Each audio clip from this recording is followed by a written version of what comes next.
Chevy is the most awarded car company 3 years in a row. Let's see how quickly you can read through all their awards. 2017 Motor Trend Car of the Year. 10 best, blah, blah, blah. JD's Power Highest Quality Breakfast Brownies.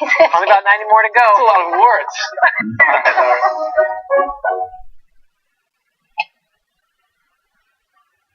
So I've said it before that protests are very important, right? And freedom of speech, the right to petition your government for redress of grievances.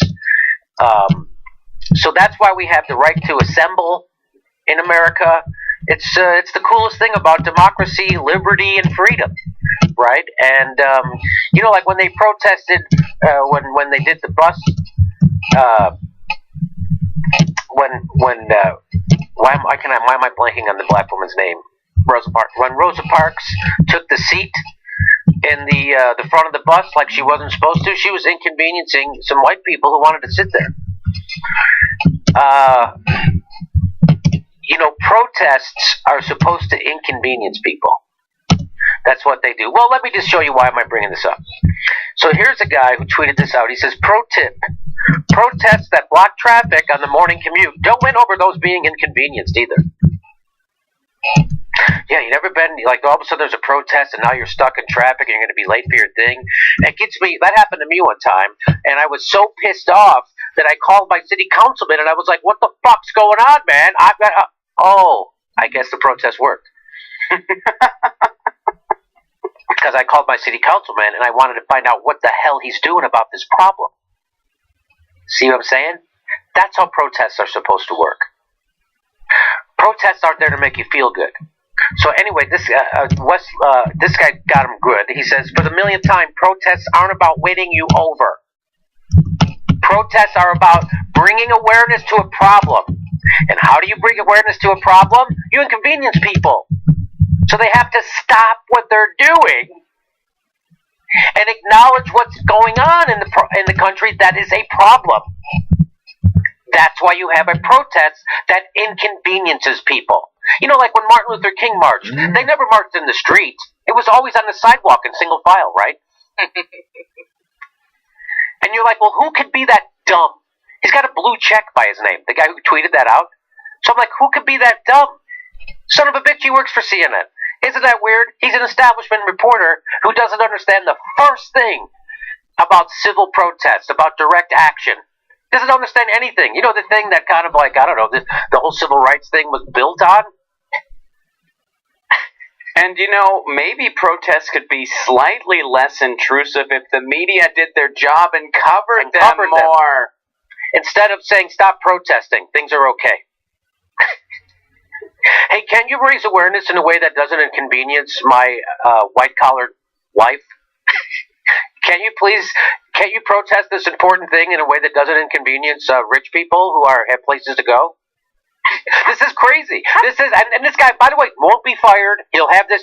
People turn to this guy for news and opinion, and you wonder why people get their news from YouTube. You wonder why the fucking news media, nobody trusts it. You wonder why because they're full of shit, out-of-touch plutocrats who are there to prop up the establishment. That's what the news media is there for. Just like Chomsky said, they're there to prop up the establishment. They're not there to tear it down or poke holes in it or give voice to the underprivileged or the oppressed. That's not what this guy's about. This guy's a fucking moron who grew up in a cul-de-sac who doesn't know his asshole from a hole in the ground. He's got a blue check by his name, and his shame mechanism is broken. I am being so inconvenienced by all this traffic.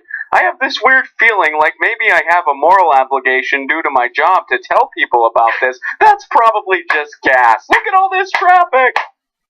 And he's a senior political correspondent. By day. That's his day job.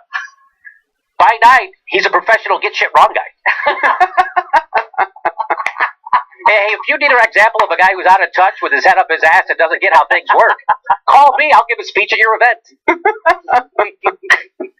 That's a fucking grown-up. That's a grown-up person who goes to work, has a job in news. In fucking news, that guy works. And every person who has a Twitter account understood why that guy was a moron, and they gave it to him. First, Wesley pointed it out to him. Then a guy named Jimmy Dore pointed it out to him. What did I say to him? I said, remember, protests are most effective when done in private. I'm doing one right now. We're going to have a big rally and protest in my house next week. Hopefully we won't inconvenience anybody on the street.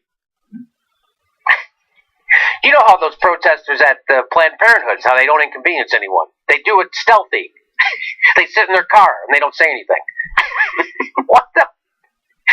This guy doesn't understand the first thing about life in America. Hey, let's give that guy a job. Let's get a national correspondent. Senior correspondent. That guy doesn't have the brains of a senior in fucking high school. So there's more. Somebody else. So this guy says the real Sonic, the H. He says, is this a parody? Like this guy's tweets. Is this a parody? You don't really mean this, right? Like this is a... No, he fucking means it. And he even argued with people on Twitter. So here's a woman named Stacy Schweiger. She says, that's kind of the point. Society doesn't function without women. It's supposed to be an inconvenience to parents, to everyone. He says, our strategy to win your support is to deliberately inconvenience you. Let me just mansplain protesting to you, Stacy. Oh. With my blue check mark and my CNN gig.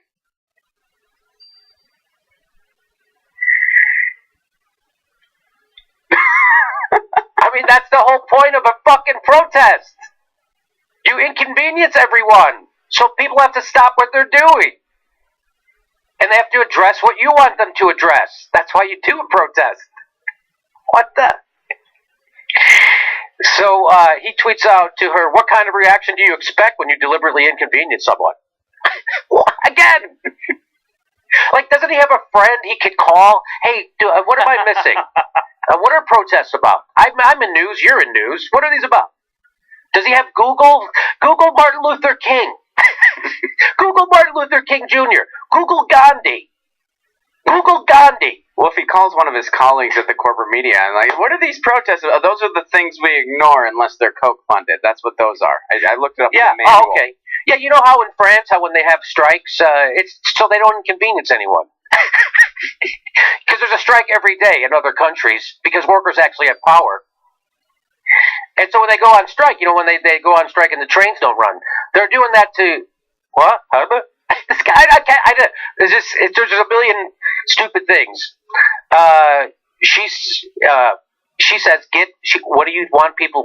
He says, what kind of reaction do you expect when deliberately inconvenience someone? And then the regular person without a blue check totally understands the situation, has to explain it to the senior reporter and CNN jagoff. Did you know one of the N's in CNN stands for news? The other stands for not. And this is why. So she replies to him, you're supposed to get pissed and then think about why the inconvenience happened in the first place. People are capable of critical thinking. Not that guy. Not that fucking CNN guy, Mr. Genius Senior Reporter. I like that his Twitter picture, he has a shirt on open neck, though. That's nice. No tie, open, nice, casual. Hey, ladies, happy International Women's Day. Stop inconveniencing me. Yeah, stop inconveniencing me. Yeah, that's it. And then this gentleman, Ted Stryker, had the perfect. He says, folks who wanted to cross the Edmund Pettus Bridge were inconvenienced that day. Yeah, I don't know, Mr. CNN. Do you know what that means, Edmund Pettus?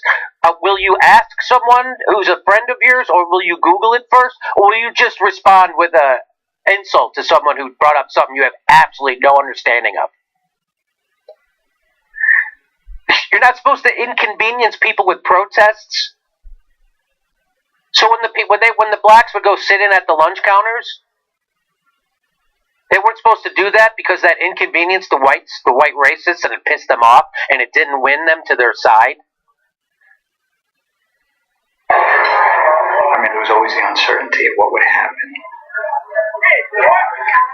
Look at all those asshole black people inconveniencing those white racists. And you just stay there and you keep your eyes on the prize.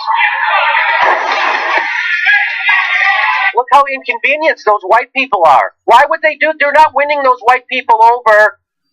Ask that jagoff from CNN how you're supposed to do it. This isn't it.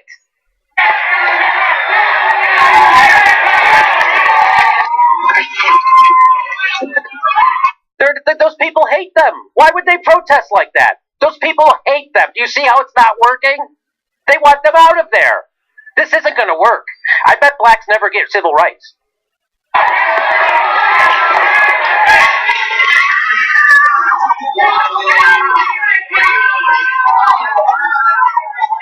I bet that doesn't work. I bet that blacks don't get civil rights. Look how they're inconveniencing. They're pissing people off so bad that those people are beating the crap out of them. Why would you do that? That's the dumbest thing ever, to protest and upset people.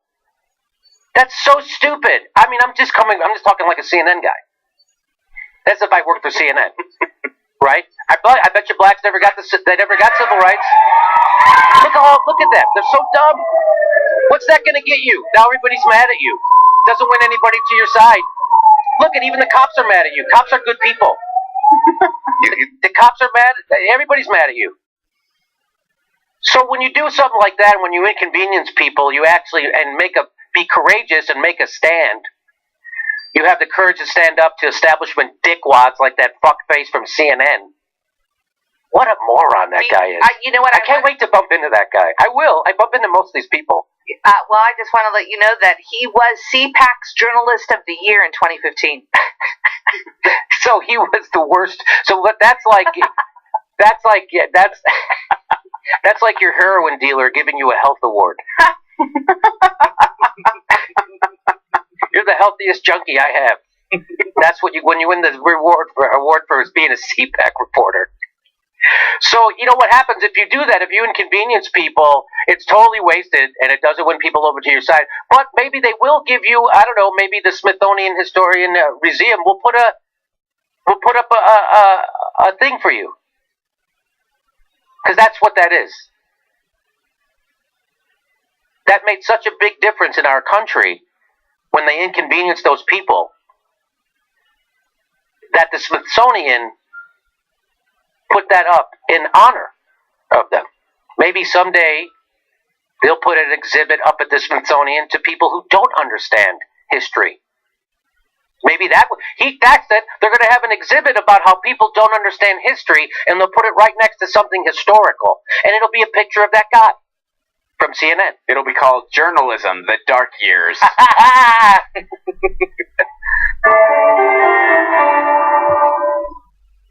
Hey, our next show is March 20th in Burbank.